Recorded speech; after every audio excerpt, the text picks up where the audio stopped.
पूरे ब्रह्मांड में जितनी भी वस्तुएं दिखाई दे या दिखाई न दे, उसका कोई ना कोई तो नाम होता है कि नहीं होता। जब उसी नाम को हम क्या कहते हैं, संज्ञा कहते हैं। उसी नाम को क्या कहते हैं, संज्ञा। बहुत बड़ा मैंने ट्रिक, बहुत बड़ा नहीं, बहुत अच्छा ट्रिक मैंने रखा हुआ है। देखिए, हमेशा व्यक्तिवाचक जो संज्ञा होता है वो दिखाई देता है, जिसको बोलते हैं दृश्य। हेलो दोस्तों, एक बार फिर से आप सभी का बहुत बहुत स्वागत है आपके अपने यूट्यूब चैनल ए केसरी एजुकेशन पर। मेरे प्यारे दोस्तों, आज फिर से एक बार आप लोगों के लिए इंटरेस्टिंग वीडियो लेकर के आए हैं, जो कि संज्ञा के प्रकार। ये जो संज्ञा के प्रकार है, बहुत सारे आपके दिमाग में कन्फ्यूजन बना रहता है कि संज्ञा के जो प्रकार होते हैं 3 होते हैं कि 5 होते हैं कि 2 होते हैं।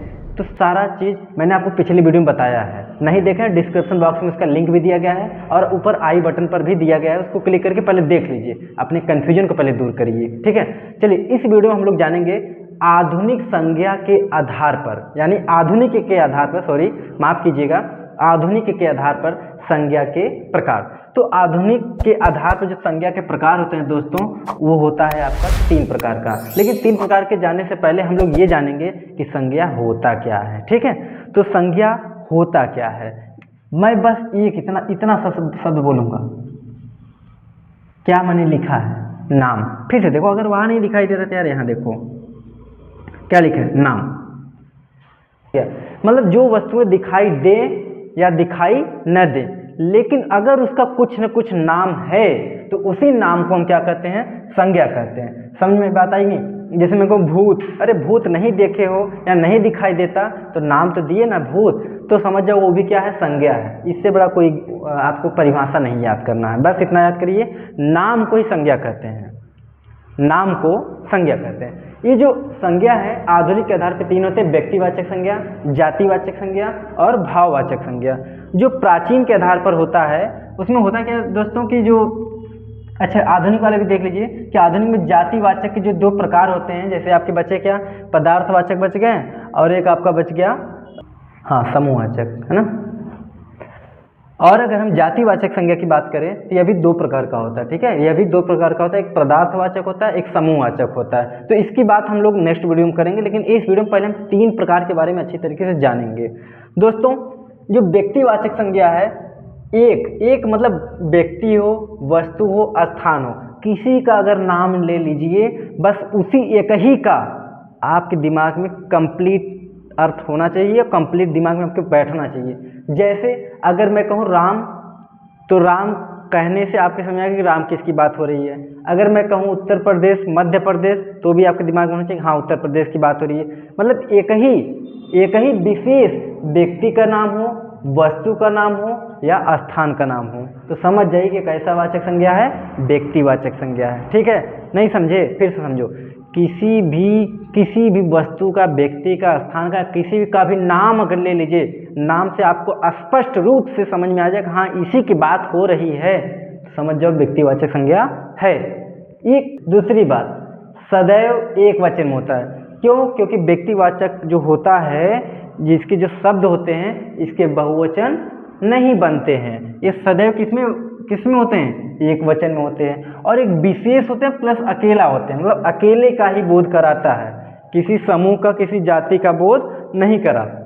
ठीक है, जैसे इधर आप इस साइड में अगर देखेंगे आप, तो व्यक्ति, स्थान, दिशा, राष्ट्रीय, जाति, नदी, समुद्र, तमाम चीज़ें दिए गए हैं। ये क्या करते हैं, ये सदैव के सब एक वचन में होंगे और सब अकेले ही होंगे। ठीक है, जैसे अगर मैं व्यक्ति की बात करूँ तो राम, सीता। स्थान की बात करें जैसे उत्तर प्रदेश, मध्य प्रदेश, है ना। और दिशा की बात करें उत्तर पश्चिम और पूर्व पश्चिम, उत्तर दक्षिण, जो भी है। तो ये सब क्या है, उत्तर के नाम लेने से आपको समझ आता है कि हाँ उत्तर की बात हो रही है, दिशा की बात हो रही है। ठीक है, और राष्ट्रीय जाति की बात करें जैसे भारतीय हैं, है ना, अमेरिकी हैं, चाइनीज हैं। तो इस तरीके से आप समझ सकते हैं ये सब कौन से संज्ञा है, व्यक्तिवाचक संज्ञा। जैसे पुस्तक है, लिपि है, समाचार पत्र है, पर्वतों के नाम है, दिनों है, महीनों है, तमाम चीज़ें आप समझ सकते हैं। जैसे मैं कहूँ दैनिक जागरण, अमर उजाला, हिंदुस्तान, किसी का नाम छूट जाए तो बुरा मत मानिएगा। तो ये सब चीज़ें जो हैं, अगर नाम लेने समझ में आता है हाँ इसी की बात हो रही है, तो समझ जाइए कि आपका व्यक्तिवाचक संज्ञा है। जैसे अगर आप दिनों के नाम ले लिए, सोमवार, मंगलवार, बुधवार। महीनों के नाम ले लेंगे आप तो जनवरी, फरवरी, मार्च, अप्रैल, मई, तो जितने भी हैं सब आपकी क्या है, व्यक्तिवाचक संज्ञा है। समझ में आया कि नहीं है। देश जो है, देश का नाम लेंगे तो भारत हो जाएगा, पाकिस्तान हो जाएगा, और अफ़गानिस्तान हो जाएगा, कजाकिस्तान हो जाएगा, उज़्बेकिस्तान हो जाएगा, मतलब ऐसे ऐसे नाम हैं यार क्या बताएं। ठीक है, तो ये सब जितने भी हैं आपके व्यक्तिवाचक संज्ञा हैं। अगर हम बात करेंगे बेटा जातिवाचक संज्ञा के, तो जातिवाचक संज्ञा तो क्या ना, एक ही प्रकार के व्यक्तियों वस्तुओं की बात, एक ही प्रकार के व्यक्तियों और वस्तुओं की बात करता है। या आपको बात करें तो ये दिखाई भी देता है और इसका प्रयोग किस में होता है, बहुवचन में होता है। या आप ऐसा भी कर सकते हो, इसके जैसे और भी लोग हैं, इसके जैसे और भी लोग हैं। ठीक है, अब जैसे अगर मैं बात करूं आईएएस, तो आईएएस के नाम लेने से क्या एक ही आईएएस की बात हो रही है? आईएएस तो बहुत सारे आईएएस होते हैं। मतलब ये क्या करता है, एक ही जाति का बोध कराता है। क्या करता है, एक ही जाति का बोध कराता है। अब जैसे जाति की बात करें, एक ही पूरे कंप्लीट संपूर्ण जाति का बोध कराएगा। संपूर्ण मतलब जैसे अगर मैं आईएएस का बात करूं तो सोचो आईएएस पता नहीं कितने जो है अपने भारत में कितने भी होंगे ना, बहुत सारे आईएएस हैं। प्रशासनिक की बात करें, हाँ आईएएस हो गया। राजनीतिक पद के बारे में जैसे विधायक हो गया है ना, एमएलए हो गया, ये जितने भी पद के नाम है, प्रधान हो गया, मुख्यमंत्री हो गया, तो ये सब के नाम लेने से आपको सारे मुख्यमंत्री की बात हो रही है। तो ये संपूर्ण जाति का बोध करा रहा है ना।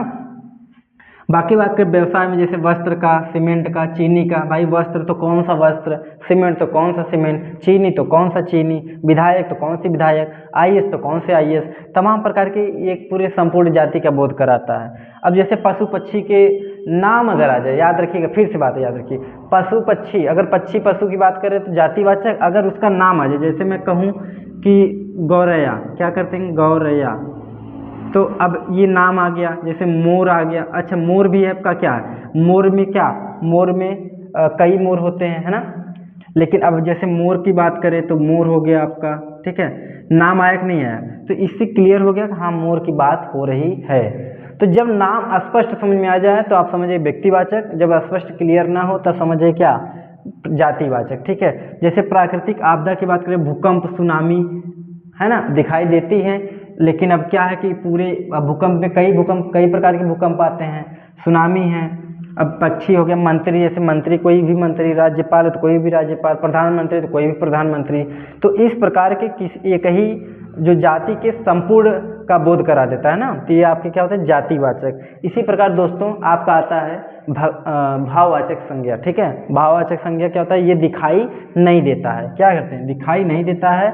जैसे कि किसी व्यक्ति वस्तु के गुण दशा का क्या करता है, बोध कराता है। जैसे कोई भी हो, जैसे राम बुढ़ापा है, तो राम तो भैया ठीक है, लेकिन बुढ़ापा क्या दिखता है, नहीं दिखता है, नहीं कोई मोटापा, आप कहोगे मोटापा दिखता है, अरे भैया ये सब चीज़ें जैसे ना बुढ़ापा, मोटापा, लंबाई, क्रोध, मनुष्यता, मित्रता, सजावट, लिखावट, ये सब दूरी, विद्वता, ये इंपॉर्टेंट है, इसको याद रखिएगा। ठीक है, और जागरण, माधुर्य, ये भी इम्पोर्टेंट है। ये सब क्या हैं आपके, ये सब आपके भाववाचक संज्ञा हैं। एक बात और हम बात करेंगे कि ये जितने भी हैं इसका प्रयोग जो होता है एक वचन में होता है। किसमें होता है, एक वचन में। लेकिन अगर जैसे ही इसको बहुवचन बना दिया जाता है, क्या बहुवचन बना दिया जाता है, तो तुरंत ये किसमें हो जाते हैं, जातिवाचक में हो जाता है। किसमें हो जाता है, जातिवाचक में हो जाता है। जैसे मैं आपसे कहूँ, जैसे लिखा है बुराई, क्या लिखा है, बुराई। अब तो बुराई लिखा है तो एक वचन में है, अगर इसको जैसे ही हम ऐसे लिख देंगे बुराइयाँ, क्या कर देंगे, बुराइयाँ कर देंगे, तो ये तुरंत क्या हो जाएगा, जातिवाचक संज्ञा हो जाएगा। क्लियर हुआ कि नहीं क्लियर? तो इस तरीके से आपकी जो है अगर जैसे दूरी है ना, दूरियाँ कर देंगे, ये भी क्या आ जाएगा, जातिवाचक संज्ञा आ जाएगा। तो इस प्रकार से दोस्तों आप भाववाचक संज्ञा को जातिवाचक संज्ञा बनाने के लिए, यानी कि एक वचन से बहुवचन जैसे ही बना देंगे वो जातिवाचक संज्ञा बन जाएगा। क्लियर है कि नहीं क्लियर है? तो इस तरीके से आप लोग जो कि संज्ञा के जो तीनों पार्ट हैं, व्यक्तिवाचक, जातिवाचक, भाववाचक, अच्छे से समझ में आ गया होगा। फिलहाल इस वीडियो में इतना ही। और यदि आपको ये नोट्स चाहिए तो आप डिस्क्रिप्शन बॉक्स में जाइएगा, लिंक पर क्लिक करिएगा और वहाँ पे ज्वाइन होइए। ज्वाइन होने के बाद ये सारा नोट्स आपको फ्री मिलेगा। ठीक है, और यदि आप हमारी इस वीडियो पर, इस चैनल पर नए हैं तो आप पहले सब्सक्राइब कीजिए, ताकि आपको ऐसे ही वीडियो बहुत अच्छे तरीके से फ्री में मिलता रहे। जय हिंद।